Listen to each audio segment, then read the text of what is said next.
Hello बच्चों, कैसे हो बेटा? कैसे चल रही पढ़ाई? और नीट की एग्जाम बहुत नजदीक आ चुकी है और इस नीट के एग्जाम में हम सब जानते हैं हमें बहुत ही अच्छा स्कोर करना है।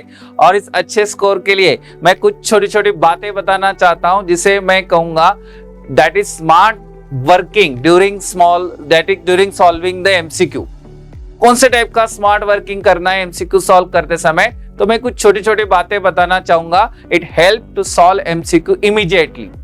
सबसे पहले आप जनरली नीट का एग्जाम दे रहे हो तो टोटल आपको जानना है कि 3 सब्जेक्ट के एमसीक्यू आपको सॉल्व करने हैं। 3 सब्जेक्ट के एमसीक्यू सॉल्व करते समय हम पहले से ही डिसाइड कर चुके हैं कि हमें किस सीक्वेंस में जाना है। हमें बायो पहले सॉल्व करना है, फिर केमिस्ट्री और फिर फिजिक्स को आपको सॉल्व करना है। हम सब जानते हैं इस सीक्वेंस में हमें हर सब्जेक्ट को कितना टाइम देना है। हम ऑलमोस्ट 50 मिनट तक सॉल्व करेंगे हमारे बायोलॉजी सब्जेक्ट को, फिर हम ऑलमोस्ट 50 मिनट देंगे केमिस्ट्री को, और रिमेनिंग जो एक मेजर पार्ट रहता है जिसमें हमें न्यूमेरिकल ज्यादा सॉल्व करने हैं उसे देंगे, क्योंकि जितना अच्छा टाइम मिलेगा फिजिक्स को हमारा स्कोर उतना ही अच्छा बनेगा। और हम सब जानते हैं हमें टाइम को अच्छे से यूज करना है। ये तो होगा टाइम के बारे में जो मुझे आपको बताना था। अब हम बताना चाहते हैं कि जब हम एमसीक्यू सॉल्व करने लगते हैं तो एमसीक्यू सॉल्व करते समय हमें किस स्मार्ट तरह से इस एमसीक्यू को सॉल्व करना है। सॉल्व करते समय ऐसा हो सकता है कि कुछ ऐसे एमसीक्यू रहेंगे जिन एमसीक्यू को सॉल्व करते समय हमें लगता है इसे टाइम लगेगा। इसे क्या लगेगा? टाइम लगेगा, और हमें टाइम थोड़ा सा उससे बचाना होगा। तो वहां पे उस एमसीक्यू को हम डबल स्टार करके रखेंगे जो सॉल्व हो सकता है लेकिन टाइम ले रहा है। दूसरी बात, एमसीक्यू सॉल्व करते समय ऐसे भी कुछ 1, 2 या 10 क्वेश्चन हमें बन सकते हैं, वहां पे वो सॉल्व करते समय हमें देख सकते हैं जिसे हमें पता है कि ये कंप्लीटली नया है। तो कंप्लीटली नया है और मुझसे सॉल्व नहीं हो सकता, ऐसे क्वेश्चन को एक सिंगल स्टार करके रख दो। वहां पे उस टाइम सॉल्व नहीं करना, क्योंकि एक तो टाइम भी जाएगा हमारा और एमसीक्यू का आंसर आने के चांसेस भी कम होते हैं। ऐसे सिचुएशन में उसे एक सिंगल स्टार कर देकर फिर हम आगे चलेंगे एमसीक्यू सॉल्व करते समय। तो रिमेनिंग जितने ज्यादा एमसीक्यू पढ़ते ही सॉल्व हो जाएंगे उनको सबसे पहले सॉल्व कर लेना है। कोई सीक्वेंस फॉलो करने की जरूरत नहीं है, बस इतना ध्यान में रखना है जो बनता है वो अपना एमसीक्यू है, जो बन रहा है लेकिन टाइम ले रहा है उसे डबल स्टार करके रखना है, और जो बन ही नहीं सकता ऐसे में उसे सिंगल स्टार करके रखना है। क्योंकि हम पूरा पेपर खत्म होने के बाद जो टाइम बचता है उसमें हम इस डबल स्टार वाले एमसीक्यू को टाइम देंगे, जिससे उसे प्रॉपर टाइम मिलके और रिलैक्स टाइम से हम उसे सॉल्व करेंगे। ये सॉल्व करते समय ध्यान में रखना है। दूसरी बात, हमें कभी कभी इस तरह के क्वेश्चन को सॉल्व कर दे कि जो हमें श्योर नहीं है, सॉल्व करने का टाइम आएगा तब की बात कर रहा हूं, तब हमने एलिमिनेशन टेक्निक यूज करना है। किस तरह? इनमें से जो ऑप्शन हमें लगते हैं कि ये हो ही नहीं सकते उसे पहले निकाल दो। चलो 4 ऑप्शन में से 2 ऑप्शन ऐसे चले जाएंगे, और ऐसा लगता है कि रिमेनिंग 2 ऑप्शन बाकी है, इनमें से एक कौन सा मोस्ट प्रोबेबल बन सकता है तो उसे सिलेक्ट करो। ये बात ध्यान में रखना है। एलिमिनेशन टेक्निक से भी हम आंसर तक जा सकते हैं और हमें एक्यूरेट आंसर बनेगा। फिर ऐसे कुछ छोटी छोटी बातें होती है एमसीक्यू से जुड़ी हुई जिससे हमें श्योर होता है कि आंसर कैसे जल्दी बन जाए।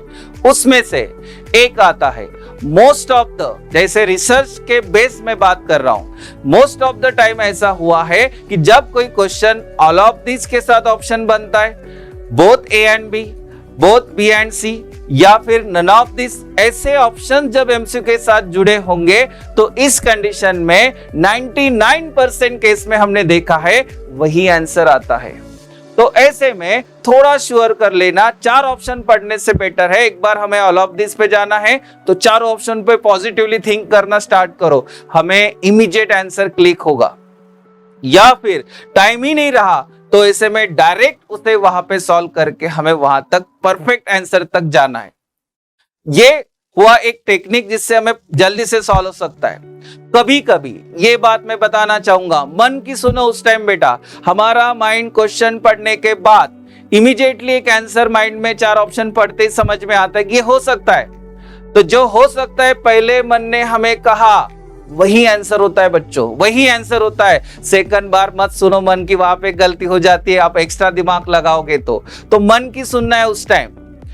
बाद में ये बात भी ध्यान में रखना है कि जब एमसीक्यू सॉल्व कर रहे होंगे हम, इस एमसीक्यू के दौरान जब हम एमसीक्यू सॉल्व कर रहे हैं, इस एमसीक्यू के दौरान ऐसा हो सकता है कभी कभी कि ये जो एमसीक्यू होते हैं इसमें से हमें जब लगेगा कि वहां पे जो क्वेश्चन सॉल्व करते हैं यहाँ पे ए ऑप्शन आ रहा है, कौन सा ऑप्शन आ रहा है? ए ऑप्शन आ रहा है। तो ध्यान में रखना बेटा, वो ऑप्शन जानबूझ के ऐसा सोचा जाता है कि जिसे आप टिक करके नीचे के 3 ऑप्शन मत पढ़ो और वही गलती कर दोगे आप।